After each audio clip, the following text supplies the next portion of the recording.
che dicen agora, mesmo che dicen. Mesmo estive falando con o secretario da Academia há 2 ou 3 días desto mesmo. Unhas declaracións dunha persoa do goberno galego, non dun conselleiro, dun secretario que falaba disto mesmo.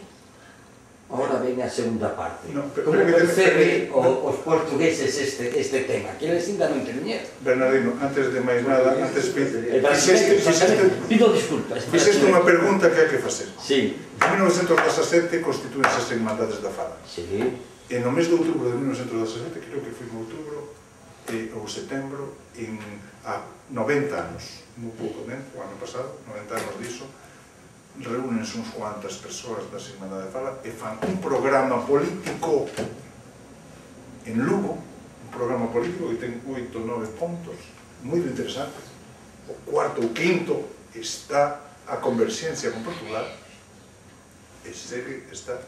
E pregúntalle a Alfonso Daniel Rodríguez Castelao de quen o día 10 sai na súa versón do portugués internacional, do portugués, ademais do portugués do acordo, o Sempre en Galicia, que aguardo que seja un libro que gosten moito os portugueses ver, porque van descobrir Portugal de outra maneira e Galicia de outra maneira, vai ser a primeira edición.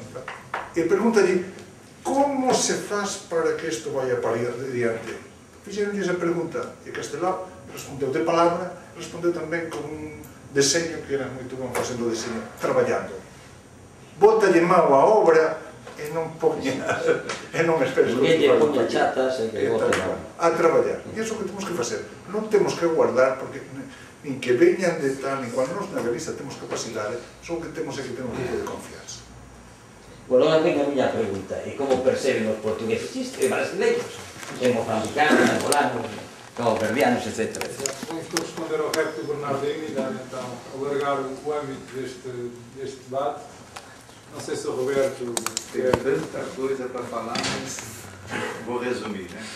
Uma curiosidade, os dois falaram em galego? Sim.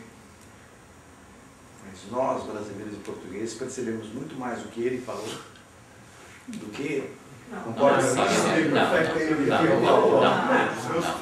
perceberam mais do que ele falou? Não.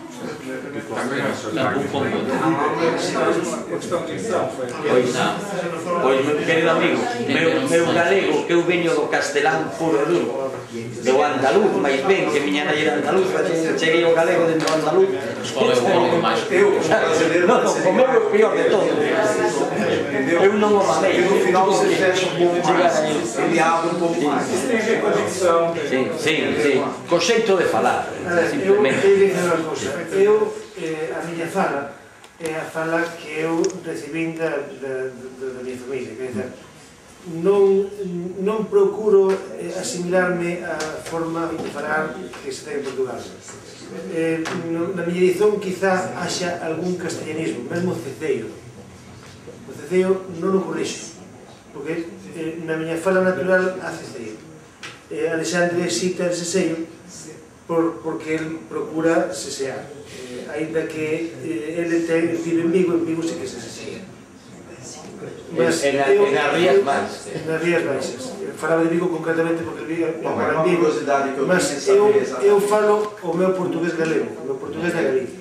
Aliás, aproxima-se mais do português. Eu julgo que aqui, em relação ao segundo orador, se aproxima, vogais mais abertas, aproxima-se mais do português do Brasil. De vez em quando tem umas vogais mais abertas. Eu sou unha persoa nascida na Galicia, criada na Galicia, mas teño que dizer unha cousa, educado con castellano. Eu desde os 10 anos até os 27 morei en Madrid. A miña lingua de que era o castellano. E iso vou ligar con un fenómeno moito interesante que está pasando na Galicia. Dá eses dados impresionantes de sustituição lingüística. E na Galicia temos un movimento encantador, un movimento extraordinario de xente nova, que son os neofalantes. Oxe, non há que ter vergoña de dixelo. Grande parte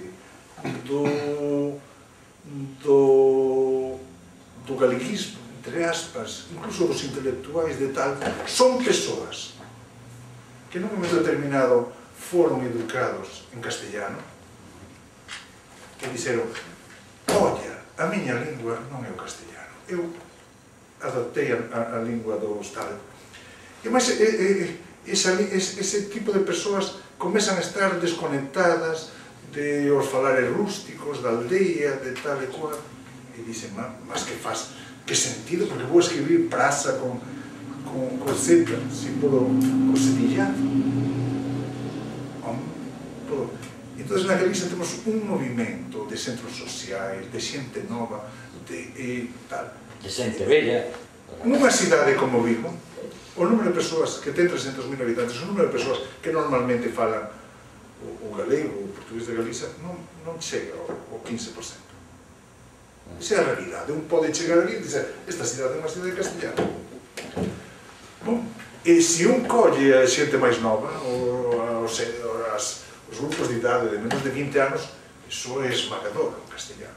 Mas se un vai aos centros de ensino, aos centros de tal e cual, percorre a cidade, ve os grafitis na parede, di, olha, mas o 99% de todo o que se escreve en galego fase xa na norma lusitana ou nunha lagal moito próxima, non?